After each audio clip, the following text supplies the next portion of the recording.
yes, this is the last day of the early morning encounters with the authors here in Lago, which were these beautiful days where we had the chance to speak with our guests and our directors and our jurors and our friends in the end, which is the most important thing and aspect of this festival. As we always stated, us in Lago, here in Lago, we want to keep sharing the message that this is not only a festival, a film festival, but also a human festival where we all interact and we all stay together for these activities, and that we try to convey a human idea of what cinema is in the end.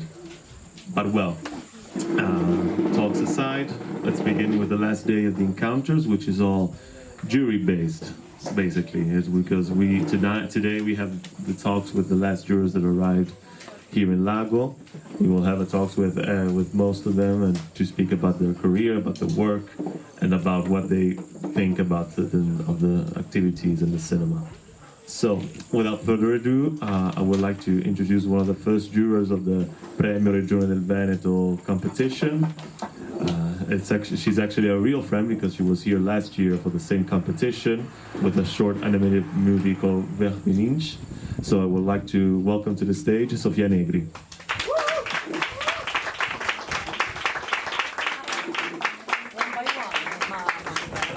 One by one. Hello, Sofia. How are you? So, well, as a first question, to open the dances with these talks, I would just like to ask you just a little introduction about yourself, about your work, and the activities that you did here in Lago, and the experience of being as a juror here with us. Hello. So I'm Sofia and I'm an animator. I come from Bibione, but it's been 6 years that I'm based in London, where I studied and now I work as an animator and director of animation. I became part of Lago last year because one of my experiments during an animation workshop in Switzerland made me create a little experimental pixelation short, Verbini, which was part of Veneto category last year. Very surprisingly, I thought, wow, there's so much good stuff in this category, and then there's my 1 minute little thing that made me discover the world of Lago, and I was ready to come back because it's such a great environment. It's very calm. It's one of those festivals where you really feel welcomed and never too stressed, like our animations and film festival can be, where there's lots going on and you think you never catch up enough on what's up. I was really delighted to be part of the jury this year because I thought, wow, I'm gonna watch stuff before everyone else, and I can pick my favorite. And I was really lucky to work with the other two jurors, Adele and Laura, because even though coming from different backgrounds, we found agreeing on the same films. So it was really nice to see all sorts of backgrounds of arts being on the same wavelength. It was, yeah, really nice. Thank you for your kind words. And well, as you said, last year you were here with a short movie and ironically enough, we were commenting that last year you couldn't come to this talk with us in the end.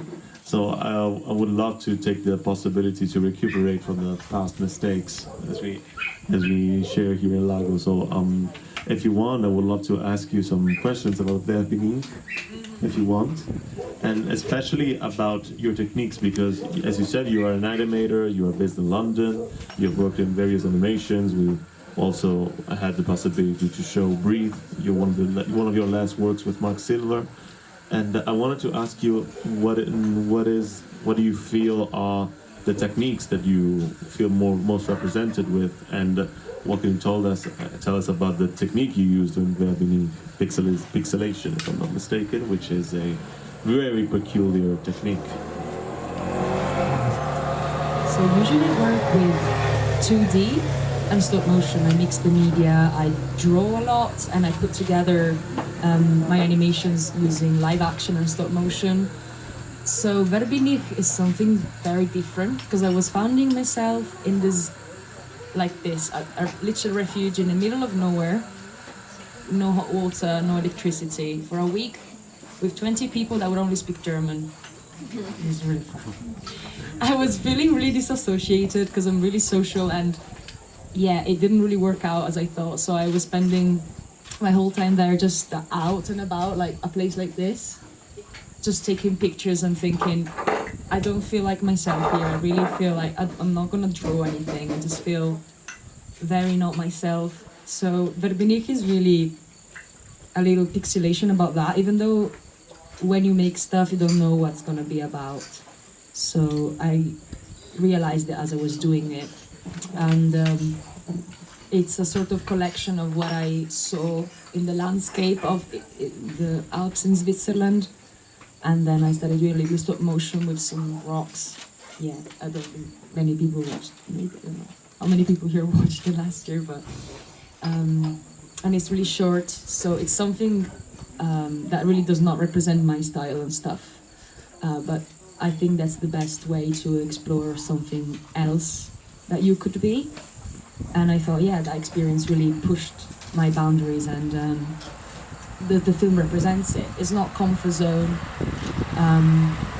and it's gone to different festivals as well. And I was surprised because I didn't really give any credit to this film. I thought, yeah, whatever, it's a collection of nice pictures put in a very cool manner, and the soundtrack is me recording, I don't know, me playing with rocks. I thought, this is so stupid what I'm doing. So yeah, in these last 2 years after my graduation, I started working as a freelance, and there I worked as I usually do with 2D, stop motion, like as Breathe is. Breathe is a mix of 2D and stop motion. It's all on the multiplane with a camera on top, and you just work with different layers of animation, with backgrounds and characters. So yeah, that's... Thank you. And as you said, you've been based in London working for several years, and if I'm not mistaken, one of the next works you're working with is going to premiere soon, if not already, in Annecy, which was the... And I wanted to ask you, what was the experience there? Because from what I've heard, like the reception went pretty well in the end, and it was a long process that you've also documented in some way through social network. And I wanted to know what can you tell us about the project, about the experience of working in a team in such a independent way, and how do you think independent cinema can contribute to having an animation scene? So the director of Beware of Trains, the film I worked on as lead animator, she's 60-something and she's completely crazy. She used to be one of my tutors in uni, and she was like, it's 20 years, I'm trying to make this film. Now I got the money, you have to come and animate me as soon as you're done with uni. Okay. And I started this journey with her. The animation studio was a shed in a garden. And for a year and a half, I worked there just working about on paper. It's all on paper. And she had a bunch of money from the British Film Institute. And she directed it with, directed me and 2 more animators that were doing other stuff. I was just in charge of the paper animation. It's a film of 12 minutes, and the paper was up to here. It's just paper. Just draw. But yeah, that process really helped me to understand how much there is behind a small production, an independent production, and how lucky you are when you get the money. Especially in the United Kingdom, it's not happening. It's really hard to get money because everybody's running for it. Other parts of Europe are a bit better. Exactly. A few directors I know from the UK, they do go to France, Denmark, the Netherlands to get funding, because it's just really hard to be trusted, because short film animation is just hard to monetize, to commercialize.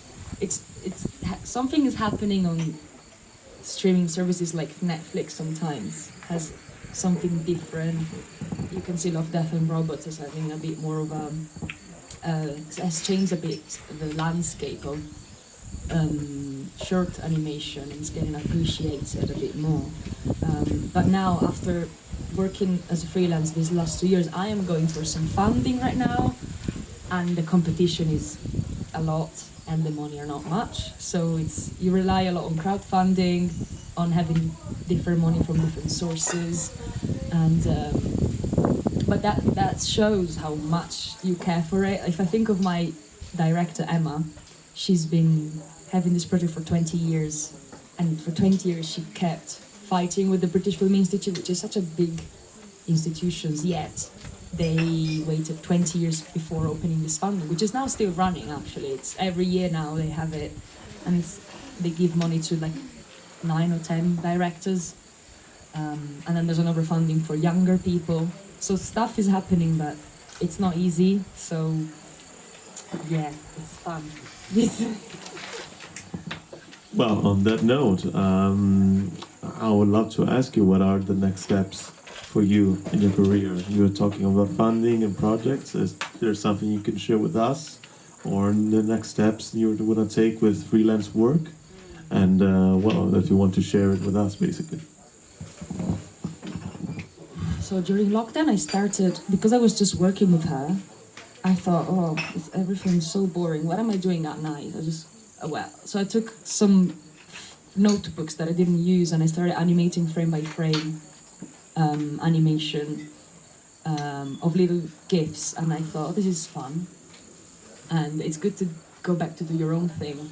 And it just escalated into something a bit bigger, where I'm animating the notebook itself, and I had so much fun. I got good feedback from social media, and I thought, I can do a project like this easily. It's fun, and it's my area. And recently I found that I had the idea of I recently become a skateboarder, and I've become part of a community in London of people that skate, and I found something really, really different, and very different from what you expect. Lots of different people, old, young, queer, they skate the same public spaces, and I'm collecting some interviews of the wackiest people that I meet in the skate parks around London, and I'm running for some funding for making a 2D stop motion animation with these interviews, animating, like, I would call it, I don't know, the skate book.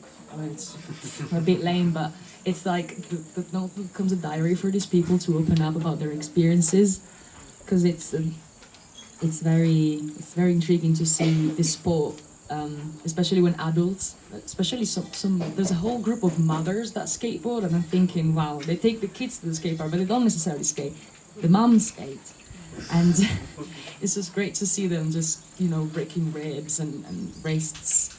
And they're having very much fun, and I thought, this is something more than just the usual sport that teenagers, have fun with and skip school for.